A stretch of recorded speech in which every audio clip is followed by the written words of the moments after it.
hello there, and welcome to the Cory Doctorow podcast.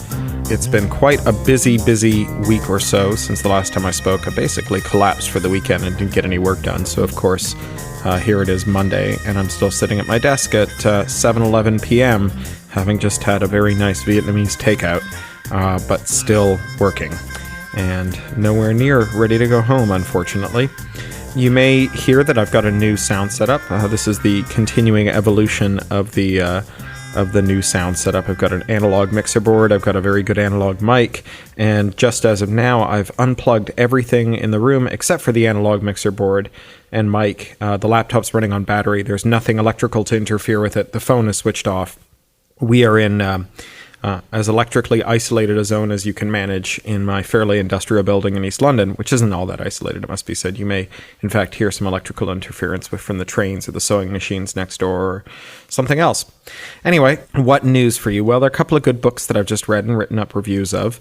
One, the review went live today, Monday, on Boing Boing. That's John Scalzi's Fuzzy Nation, which is kind of a reboot of the H.B. and Piper Little Fuzzy books, which I dearly love. They're the first, Little Fuzzy was the first science fiction novel I ever bought with my own money. The first time I went into Baka Books in Toronto when I was 9 years old, and Tanya Huff went back into the shelves and picked that book out and put it in my hands. She was working there at the time. And that was, the beginning of my spending all my pocket money on science fiction for the next 10 years. Kind of made me the man I are today. The other book I've just read is a galley of a novel that won't be out until August, called The Magician King, and this is the sequel to Lev Grossman's The Magician. I heartily recommend The Magician to you if you're waiting for something to do until August. These are kind of the most subversive and interesting heroic fantasy novels I've ever read. They're really kind of the polar opposite of the coziness of the Harry Potter novels. They're incredibly spiky and jagged and anything but comfortable, and very good for that. I'm going to be in Oxford and in Milton Keynes at the Open University on Wednesday. If you're in the UK and you're listening to this, I'll be giving more or less the same talk at both places.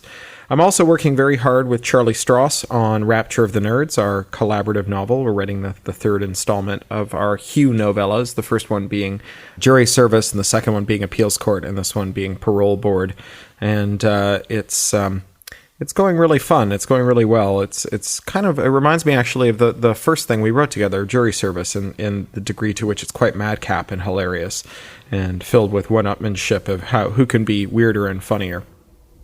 So with no further ado, I will now read to you a little bit more of Knights of the Rainbow Table. The day we took the shithouse apart was one of those unexpected sunny, dry days that remind you that the Bay Area was in fact part of California and not a distant satellite of some gloomy, rain-drenched place up in Oregon or Washington. All it took was one tiny whisper of a police investigation to cause the university administration to suddenly remember that they owned the shithouse and had been paying our increasingly substantial electric bills for a decade. It had been so long since we'd seen anyone who wasn't one of our overworked free undergrads at the shithouse that none of us really knew what to make of the campus security people who strutted into the shithouse office.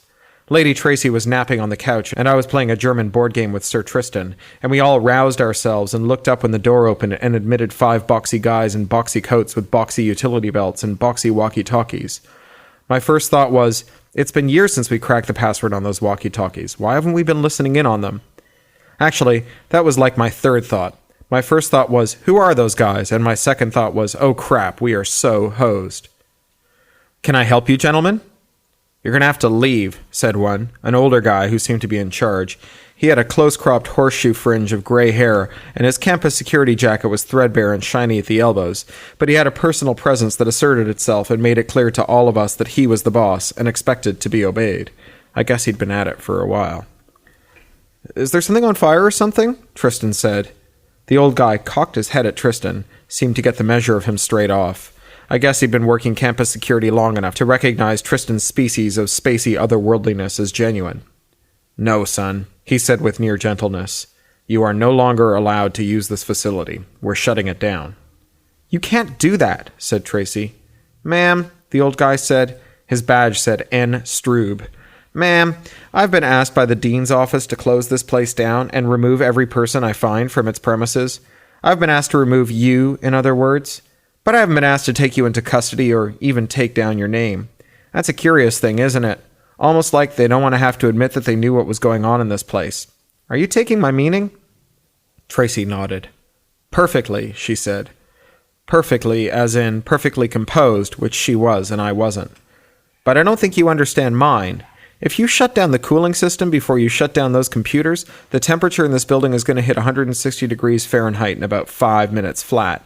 If you're lucky, the computers will burn out then, but my guess is that a large number of them will be on fire before that happens. It was right, of course, but I couldn't believe Tracy was saying it so calmly. She must have rehearsed this scene in her head. We all knew that there was a chance we'd get caught someday, but when I considered that possibility, I jerked my mind away from it as if I'd grazed a raw nerve. So Tracy was acting out some long-standing nightmare scenario, just as in charge as Mr. N. Stroob. He seemed to recognize it.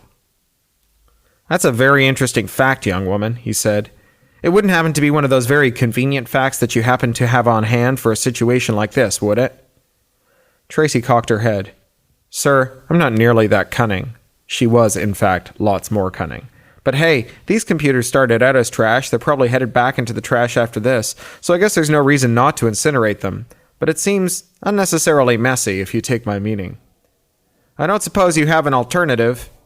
He was trying to keep a small smile off his face. He wasn't trying very hard. Authority figures loved Tracy when she was doing her little mischievous scamp thing. Well, I was thinking we could go around and power them all down clean, take them apart, make it possible to salvage as much as we can. She shrugged. I guess it's probably university property in some sense or another. She shrugged again. Your call. But she had already moved to a keyboard, started to log in. She had an improbably long password, we all did, for obvious reasons, and shut them all down. N. Stroob cleared his throat. What exactly are you doing? Shutting things down, she said. I thought you said that was my call. She gave him a look that was one part good-natured ribbing, one part withering scorn. Seriously? Okay then, you make the call. He stopped trying to hide his smile. Yeah, all right. Shut it down, take it apart, whatever it is you do. I wanted to call up some of our underground slavies and put them to work unpulling the cables, disconnecting the power supplies, bringing down the hinky, freaky cooling system clean. But Tracy told me not to be a simp, and pointed out that this was all on the DL, a tacit understanding between her and the forces of N. Stroob, and that bringing in a bunch of big-mouth frosh would clobber all that. So we did it ourselves. First, Tracy sent out a broadcast command to all the servers to begin erasing their hard drives, starting by nuking the catalog file on the data partition, and then going to work on zeroing out all the sectors with multiple passes, a process that could take a very long time. We didn't have a very long time, of course, but it won't hurt. Just start yanking the power cables and bundling them up and rolling up the network cables. Stack the machines out on the loading bay and take your time, so we zero out as many sectors as possible. Anything to screw up the forensics. And Stroob pointedly pretended he didn't hear this. It was dusty, hot work. The computer's fans had sucked all the brick dust and pigeon guano and skin cells that had sifted down through the shithouse's high rafters and spat it out along the backs of the shelving, mixing with the moisture in the air to form a gunky crust that stuck to our hands and clothes and got in our mouths and up our noses. But as unpleasant as that was, it wasn't nearly so terrible as the realization, which washed over me every minute or two, that we were done for. There came a point when nearly all of the machines had been terminated, gutted, and stacked, hundreds of them in sloppy, teetery towers on the loading bay floor. N. Stroob had been examining our cooling system carefully, and he broke off to meander over to Tracy. I joined them. Tristan kept coiling up Ethernet cable. It seems to me that we could take it from here. Nothing's going to burst into fire at this stage, right? Tracy shrugged. I suppose not. And that big red shut-off button for the cooling system, that'll do it, yeah? Another shrug. Well then, I expect that you'd better be off. We can take it from here. Tracy nodded, defeated. We've got some personal things up in the office. Some personal things? For years we'd been dumping everything that didn't fit in our crackerbox apartments into the office. Everything from old sofas to Tristan's obsessive German board game collection. Well, gather up what you can carry and clear out. You've been very kind about this, Tracy said. The hard physical labor had baked out all her mischief and wrung out all her fortitude, leaving her small and tired. Now, Sir Tristan, on the other hand, it was like he'd absorbed every erg of energy that Lady Tracy had lost. It was the thought of abandoning his German board game collection, I think. It gave him the strength of 10 men, like a mother lifting a 16-wheeler off her baby. He used Ethernet cables to make huge bundles of the games, 4 of them, each 10 feet high, and ferried them down the stairs from the foreman's office to the front door in 4 trips. Now what? Tracy said. I'm not carrying those things. Tristan shook his head. Just help me load up. He bent double, hands braced on his knees, back flat. Stick 'em on in order. He'd left long yokes of Category 5 enhanced cable dangling off the game bundles. The nearest bundle was the tallest, but had the shortest yoke. I heaved it up onto his skinny back and threaded the cables over his shoulders, helping him get his fingers twined in them. The next pile of games was a little shorter, but with a longer yoke, long enough to reach past the bottom bundle and get into his fingers. The third pile was smaller, with a longer yoke still, but by the time I had it piled on his back, his knees were trembling, and he was making horrible little noises like he was about to split open. I'll get the last one, Tristan, I said. I heaved it onto my own back. It was the smallest of the 4, but it was still so heavy that by the time I made it out to the main road, I was gasping and groaning. But Tristan was still moving, actually managing to lift and shuffle his feet along, every step coming with a chorus of grunts. When we got to the curb, he whimpered, "Get them off, God, get them off." I hastily set down my bundle, then began unloading him. I was reaching for the last stack when he collapsed forward, face first into the curb.